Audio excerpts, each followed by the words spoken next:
일본 최신의 이지스 구축함 마야급이 지닌 가공할 초수평선 요격 능력 CC, 한국형 CC의 등장은 KDDX와 함께? 안녕하십니까 KKMD 시청자 여러분, KKMD 지킴이 케빈 인사드립니다. KKMD는 밀리터리 관련 해외 기사를 번역하기 위해 다양한 인터넷 자료와 군사 전문지들을 찾고 읽어서 분석한 후 필요에 맞게 편집하여 시청자 여러분들께 제공되는 방송입니다. 따라서 제가 알려드리는 자료들은 여러분들이 마음만 먹는다면 얼마든지 찾아볼 수 있는 자료라는 점 다시 한번 강조해드립니다.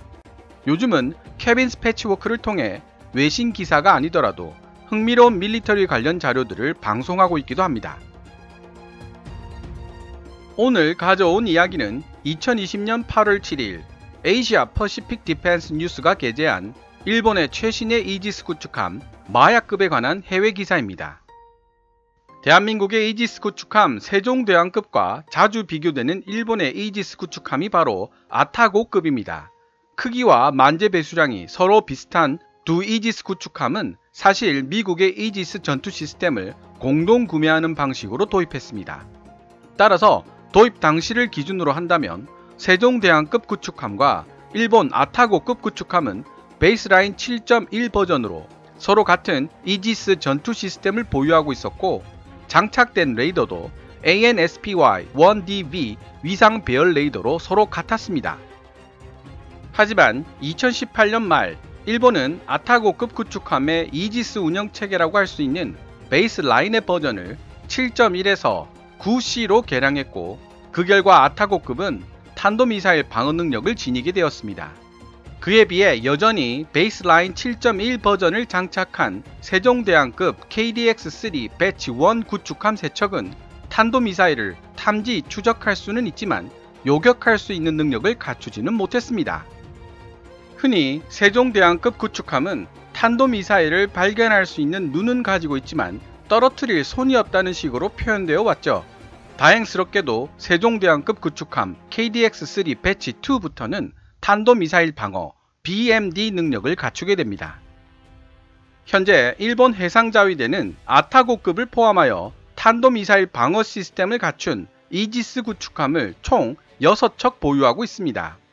강력한 대공 방어 및 공격 능력을 갖추고 있는 이지스 구축함의 유일한 위협이 대함 미사일이라는 사실을 생각해 본다면 미사일 요격 능력인 BMD가 얼마나 중요한 의미를 가지는지 금방 이해할 수 있습니다. 오늘 소개해드릴 일본의 최신의 이지스 구축함 마야급은 아타고급을 더욱 개량한 형태로 알려지고 있습니다. 아타고급의 대공 방어 및 공격력을 지니고 있으며 우수한 탄도미사일 방어 능력도 지니고 있습니다. 하지만 이보다 더욱 무서운 능력은 바로 미 해군이 보유하고 있는 초수평선 타격 능력, 다른 말로 합동교전 능력 CC라고 불리는 능력을 보유하고 있다는 사실입니다. 먼저 해외기사 본문을 살펴본 이후 일본 해상자위대의 마야급이 지닌 합동교전 능력에 대해 좀 더 상세히 알아보고 대한민국 해군에도 이러한 합동교전 능력 부여가 가능한지, 가능하다면 언제부터일지를 알아보도록 하겠습니다. 기사 원문은 노란색 글자로 표시됩니다. 일본의 최신의 구축함이 바다에 그 모습을 드러냈다. 이 신형 이지스 구축함의 이름은 마야급으로 중국과 북한이라는 적성 국가들에 의해 이중으로 위협받고 있는 일본에게 있어 중요한 해결책이 될 수 있다고 전문가들은 입을 모아 말하고 있다. 일본 정부가 탄도미사일을 요격할 수 있는 지상 시스템 도입을 중단하겠다는 예상을 뒤엎는 놀라운 소식을 알리고 그 이후에 취할 수단을 고려하고 있던 바로 그때 취역을 준비하고 있던 이 최신의 이지스 구축함은 시험 운항을 하고 있던 중이었다. 최신의 이지스 구축함 마야급은 일본 정부에 의해 계획되어 있던 탄도미사일 요격 능력을 갖춘 8척의 구축함들 중 마지막으로 진수된 함정이었다고 디펜스 뉴스가 보도했다. 마야급 이지스 구축함 하구로는 첫 해상 시험 운행을 위해 수도 도쿄 지역의 남쪽이자 요코하마 인근 이소고에 위치하고 있는 재팬 마린 유나이티드의 조선소를 출발했다. 계획대로라면 하구로함은 2021년에 취역할 예정이었다. 일본 해상자위대의 마야급 이지스 구축함은 길이 170m, 만재 배수량은 1250톤이며 SM-3 블럭 2A와 SM-6 요격 미사일을 장착하고 있어 탄도미사일을 타격할 수 있다. 마야급의 함대함 미사일전 능력도 림66 SM-2 함대공 미사일과 림162 개량형 시스페로우 미사일 장착으로 이전에 그 어떤 일본 구축함보다 강화되어 있다고 해군 군사 전문지인 네이버 테크놀로지가 보도했다. 마야급의 2차 무장으로는 127mm 62 구경장포 1문, 고성능 20mm 기관포 2문, 어뢰 발사관 2문 등이 있다. 이지스 전투 시스템은 첨단 지휘 통제 기능은 물론 화기 간제 능력을 갖추고 있어 공중, 지상, 수상 목표물들과 동시 교전이 가능하다. 군사 전문지 네이버 테크놀로지에 따르면 마야급 구축함은 아타고급 구축함의 기본 설계 및 구성을 그대로 유지하고 있지만 확장된 선체 크기로 인해 앞으로 개발될 미대형 함포와 레이저 국지방어 시스템도 통합할 수 있게 되었다. 마야급 이지스 구축함은 또한 미사일 방어 능력을 향상시키기 위해 E-2D와 같은 다른 군용 정보 자산으로부터 표적 정보를 받아 수평선 너머에 있는 보이지 않는 목표물을 공격하거나 요격할 수 있는 합동 교전 능력 Cooperative Engagement Capability CEC도 갖추고 있다.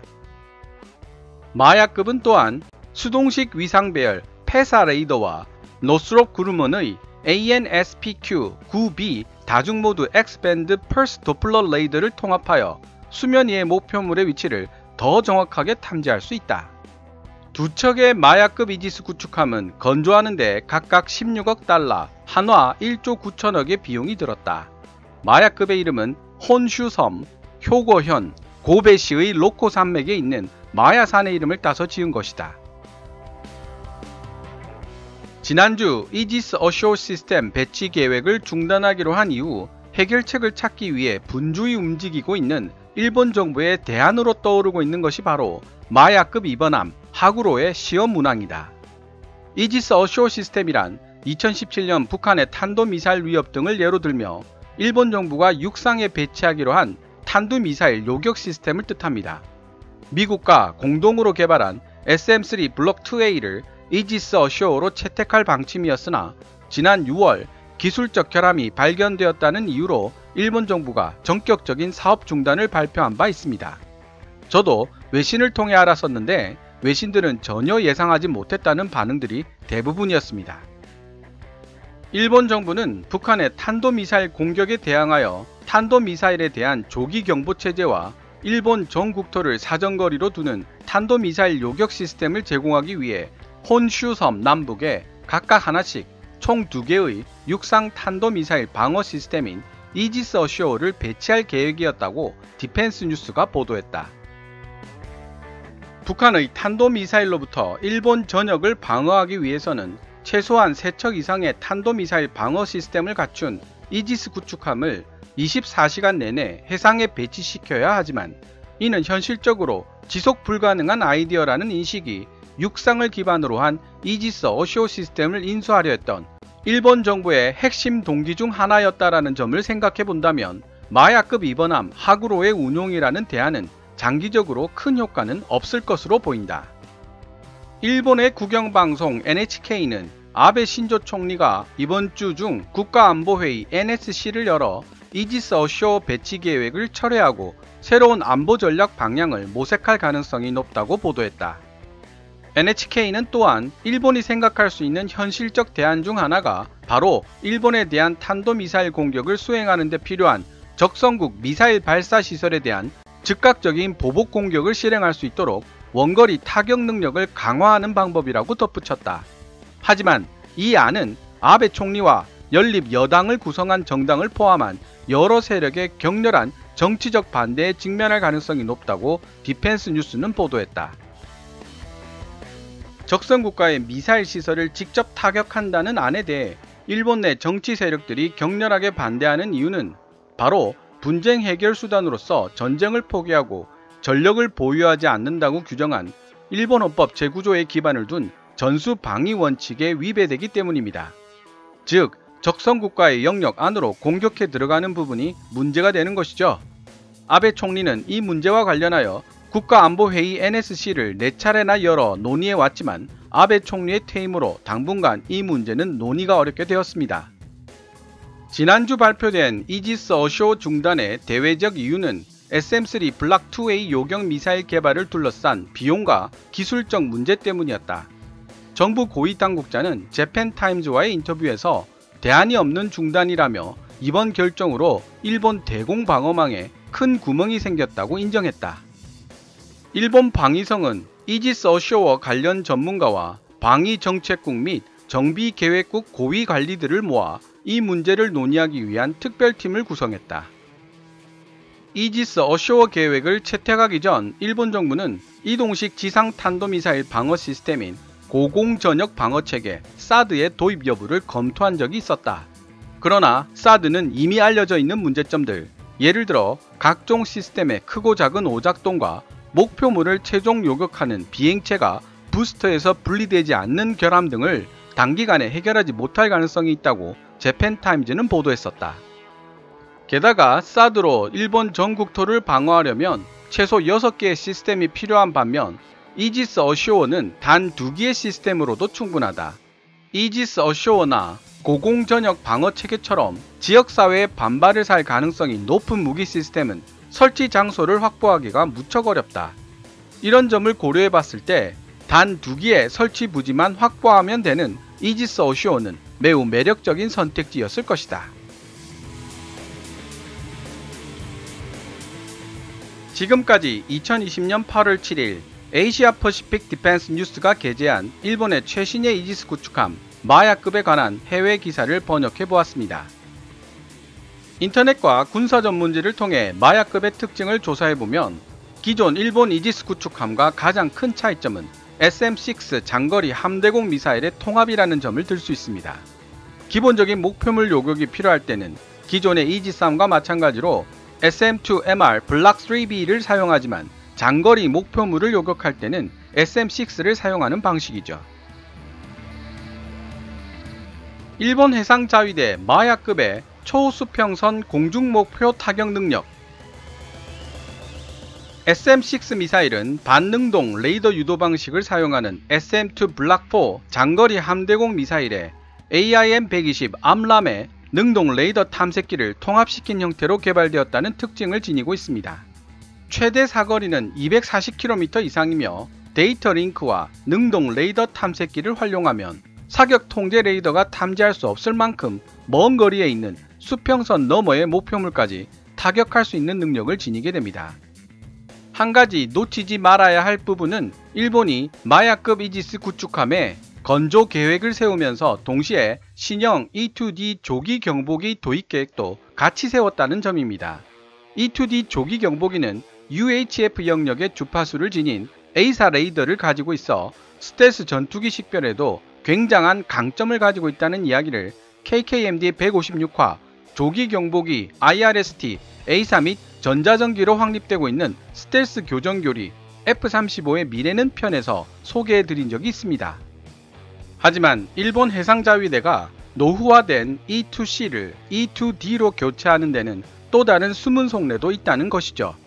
바로 신형 공중조개 경보기 E-2D가 보유하고 있는 CEC 전술 타겟팅 네트워크 터미널을 통해 SM-6와 같은 장거리 함대공 미사일을 원거리에서 데이터 링크를 통해 유도하여 초수평선 공격을 실현하려는 목적입니다.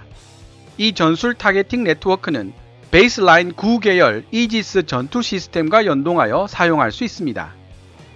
미 해군이 NIFC-CA 해군 통합 방공화기 관제라고 부르기도 하는 합동 교전 능력 CEC 개념은 역시 미 해군이 운용하는 E-2D 공중조개기가 탐지한 표적 정보와 SM-6의 능동 레이더 탐색기를 통해 수상함의 레이더로는 탐지가 불가능한 초수평선에 위치한 고속 공중 목표와의 교전을 가능하게 만들었습니다. 일본의 마야급이 이런 능력을 보유하고 있다는 뜻이며 현재 지구상에서 검증된 CEC가 가능한 해군은 미 해군과 미 해군의 기술을 이전받은 일본 해상자위대 그리고 호주 해군뿐입니다. 그 외에 중국과 프랑스가 자체적인 CEC 시스템을 보유하고 있는 것으로 알려져 있습니다. 한국형 CEC의 등장은 KDDX와 함께 미래 함대전에서 초수평선 대공 공격 능력을 의미하는 CEC가 기능하기 위해서는 데이터 링크 기술이 필수적임은 이미 설명드렸습니다. 그런데 이 데이터 링크 기술을 아주 간단하게 설명하면 우리가 들고 다니는 스마트폰과 기지국 사이에 이루어지고 있는 데이터 전송과 기술적으로는 동일한 것입니다. 다만 여기에 적의 도청 가능성과 전파 방해, 제밍의 가능성을 차단하기 위한 주파수 도약 기술과 암호화 기술이 추가된 것이 바로 데이터 링크 기술입니다.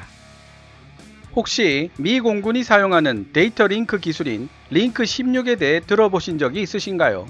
제가 KKMD 193화 대한민국 공군 F-35A와 미 공군 F-35A 사이에는 엄청난 성능 차이가 있다 없다 편에서 잠깐 언급을 했었던 F-35A의 운용을 사실상 정지시킬 수 있는 마스터 키의 존재도 사실 이 링크 16과 깊은 연관성이 있습니다. 하지만 이를 설명하려면 복잡하기 때문에 천천히 시간을 들여서 영상을 만들어가며 설명드리겠습니다. 아무튼 미 공군의 링크 16은 만들어진 지 꽤 오랜 시간이 지났고 미 해군이 사용하기에 불편한 점이 많았습니다. 그래서 미 해군이 링크 16을 변형시켜 만들어낸 것이 바로 합동교전 능력 CEC 네트워크입니다. 즉 세상 모든 군용 데이터 링크의 기반 기술은 민간 상용 데이터 전송 기술이 핵심이란 뜻입니다. 그렇다면 세계 최초로 5G를 상용화시킨 대한민국의 통신 기술력이라면 CEC 네트워크를 만드는 것은 일도 아니지 않을까? 라는 생각이 드는데요. 제가 자료를 찾아보니 그 생각이 맞았습니다. 대한민국은 이미 CEC 네트워크를 만들 수 있는 기술 기반은 모두 갖추고 있었습니다. 또한 만재 배수량 4만 톤 경항모 LPX-2의 건조 계획을 통해 항모 전단을 구성해 나갈 계획을 세우고 있는 우리 해군도 항모를 목표로 날아오는 대한미사일 등을 되도록이면 멀리서 요격해야 할 필요성이 커지기 때문에 초수평선 공격 능력이 가능한 CEC 네트워크 확보를 간절히 원하고 있기도 합니다. 그렇다면 왜 지금까지 우리는 CEC 네트워크의 존재를 해군에서 발견하지 못하고 있을까요? 원인은 생각보다 간단하지만 가장 기본적인 부분에 있었습니다. 우리가 한국형 CEC 네트워크를 개발한다면 그 다음 단계는 네트워크와 전투체계 그리고 레이더 및 무장을 통합시켜야 하는데 세종대왕급 이지스 구축함의 전투체계와 레이더 및 무장체계가 미국이나 서유럽 것이다 보니 이를 우리 마음대로 통합할 수가 없었던 것입니다. 미국이나 서유럽 입장에서도 레이더와 무장 통합을 허락한다는 이야기는 중요 소스를 한국군에게 공개해야 한다는 사실을 의미하므로 수용하기가 어려운 이야기입니다. 따라서 한국형 합동교전 능력을 실현시키기 위해서는 국산 레이더와 국산 대공 전투체계의 탄생이 전제 조건이 되는 것입니다. 여기서 등장하는 존재가 바로 대한민국의 차기 이지스 구축함 KDDX입니다. 2030년대에 등장하게 될 KDDX는 한국형 전투지휘 체계와 레이더 그리고 국산 능동 유도식 중장거리 함대공 미사일을 갖추게 될 예정입니다. 어떤 자료에서는 엔진만 제외하고서는 모두 국산 장비로 만들어지는 이지스 구축함이란 표현을 쓰기도 하는데요. 세계 최상위권이라고 평가받는 대한민국 조선산업의 눈부신 발전상을 여기서도 확인할 수 있는 것 같습니다. 동시에 KDDX는 한국형 기동함대의 구성을 위해서도 반드시 필요한 존재이기도 하다는 점에서 2030년대 대한민국 해군의 전력 강화가 어디까지 이루어질지 챙겨보는 것도 흥미로운 관심사가 될 것 같습니다. 오늘 KKMD에서 준비한 내용은 여기까지입니다. 좋아요와 구독 그리고 광고 시청은 제작자에게 큰 힘이 됩니다. KKMD 커뮤니티 멤버로 가입해 주시면 조금 더 빠른 영상 시청과 영상 제작 후원도 가능해집니다. 지금까지 시청해 주셔서 감사합니다. Kevin's Military Channel KKMD D.